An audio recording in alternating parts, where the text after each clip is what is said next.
आसमान में काले बादल छाए हुए होते हैं। जोरों की बारिश शुरू हो जाती है। या अल्लाह, बारिश शुरू हो गई।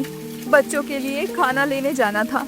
अब मैं इतनी बारिश में बाहर अपने बच्चों के लिए खाना लेने कैसे जा पाऊंगी। तभी कोमल बकरी का बच्चा मुनमुन बोलता है, हाँ माँ, मुझे भी बहुत जोरों की भूख लगी है, जल्दी से खाना ला दो ना। हे खुदा, अब मैं इन दोनों मासूम बच्चों को कैसे समझाऊं। बाहर बारिश हो रही है और इस बारिश के मौसम में बाहर जाना खतरा हो सकता है। जो भी हो, मैं अपने बच्चे को इस तरह भूखा नहीं देख सकती। तभी बकरी माँ बोलती है, अच्छा ठीक है, मैं तुम दोनों के लिए अभी खाना लेने के लिए जा रही हूँ, पर तुम घर पर ही रहना, कहीं बाहर मत जाना। मुझे आने में थोड़ी देर हो जाए तो तुम घबराना मत। ठीक है माँ, हम नहीं घबराएंगे और ना बाहर निकलेंगे।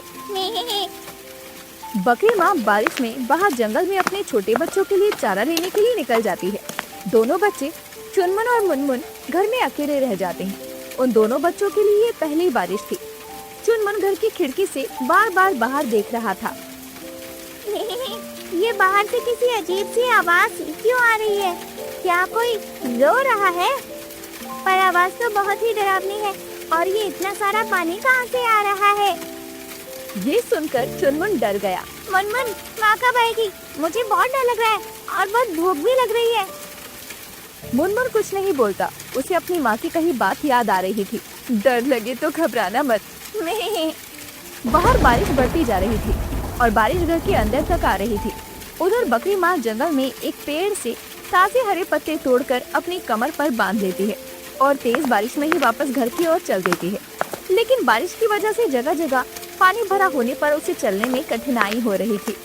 या अल्लाह, हर जगह इतना पानी भरा है कि चलने में भी परेशानी हो रही है। ऐसे में अब मैं घर कैसे जाऊंगी? बच्चे बेचारे घर पर अकेले भूखे प्यासे मेरा इंतजार कर रहे हैं। बारिश है कि रुकने का नाम नहीं ले रही। बकरी वहीं एक पेड़ के नीचे जाकर खड़ी बारिश कम होने का इंतजार करने लगती है। उसकी कमर पर बंधी हुई घास से पानी टपक रहा था। बारिश में भीगने से उसे ठंड लग रही थी। उसे बार बार अपने बच्चों का ख्याल आ रहा था। ए खुदा, बस जल्दी से ये बारिश रोक दो। ना जाने मेरे बच्चे घर पर अकेले कैसे होंगे। उन्होंने तो कभी बारिश देखी तक नहीं। बस जल्दी से बारिश रुक जाए तो मैं दौड़ती हुई घर चली जाऊं। तभी वहाँ से जाते हुए एक कल्लू बकरा गुजर रहा था और वो कोमल बकरी को देखकर रुक जाता है। अरे कोमल, तुम यहाँ तूफानी बारिश में क्या कर रही हो? तुम्हारे बच्चे घर पर अकेले होंगे ना? अब क्या बताऊं कल्लू भाईजान, बच्चों के लिए खाना लेने आई थी और बारिश और तेज होने लगी, इसलिए मुझे यहाँ रुकना पड़ा। कोमल बहन, इस तरह घर पर बच्चों को अकेला छोड़ना सही नहीं है। अब कल की ही बात है, मैं कल जंगल में चारा लेने जा रहा था।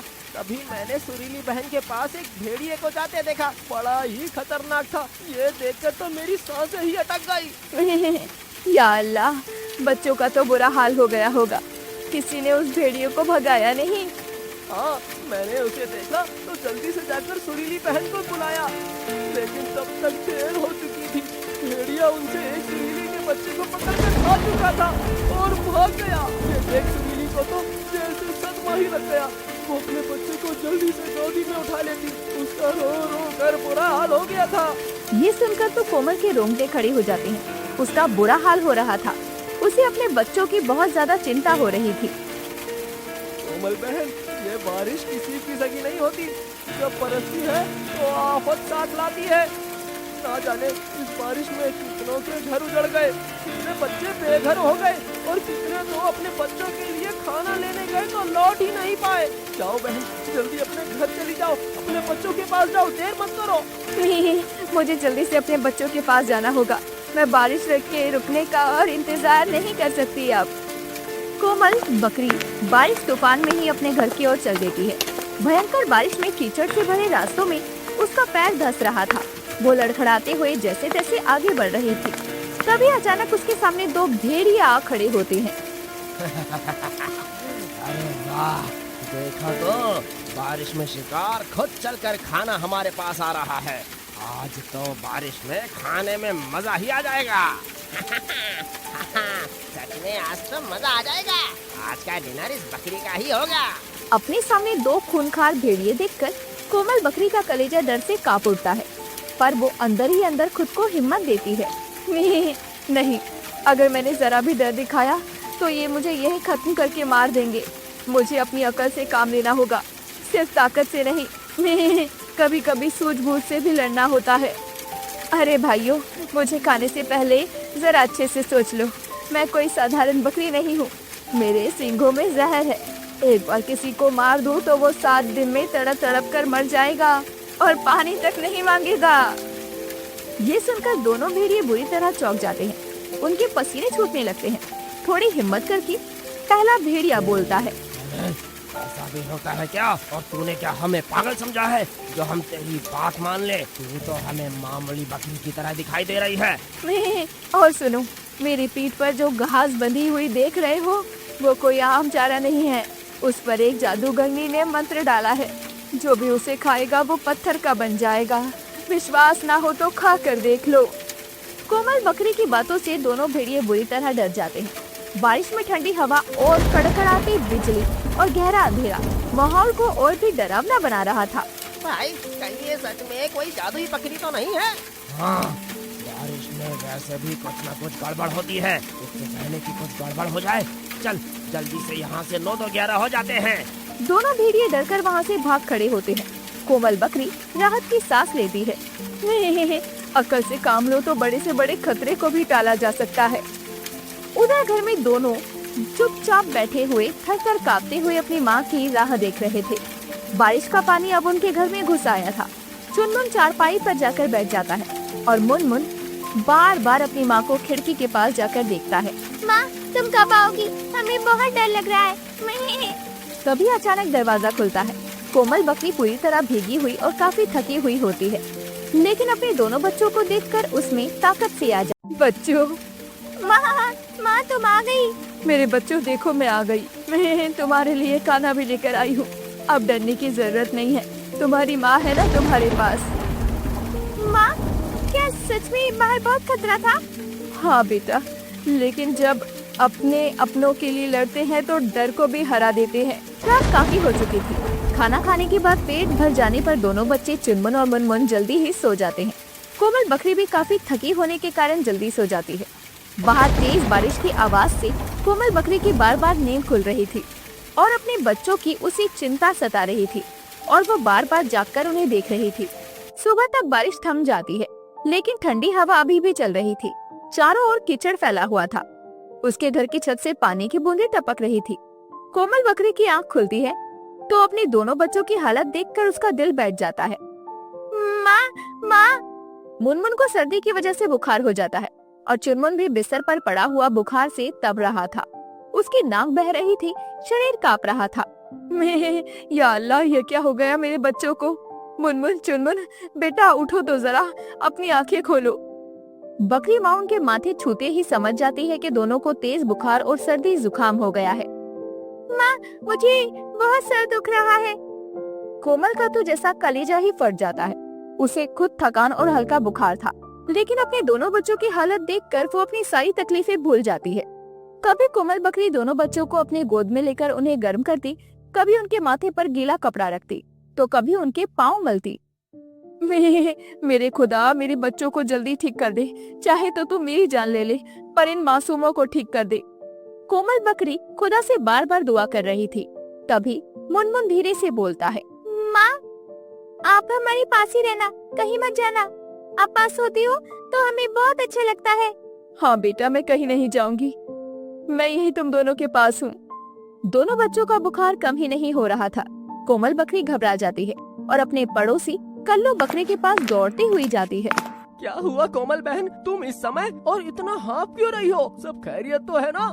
कल्लू भाई, मेरे बच्चों का बुखार कम नहीं हो रहा। खुदा के लिए मेरी मदद करिए।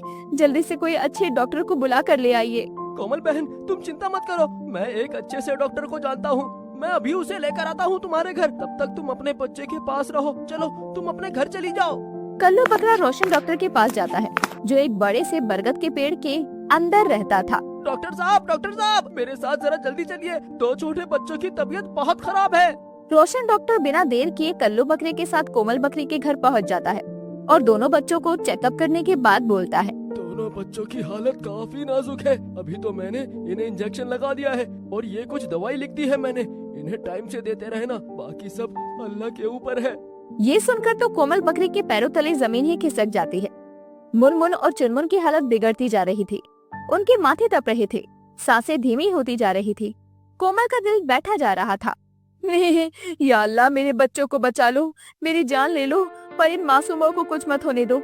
मैंने सब कुछ किया, दवा सेवा अब सब तेरे हाथ में है। रोशन डॉक्टर बकरा दवाई देकर चला जाता है। कल्लू बकरे से कोमल बकरी की हालत देखी नहीं जा रही थी। तभी कल्लू बकरा उस पड़ोस के मौलवी बाबा के बारे में उसे बताता है।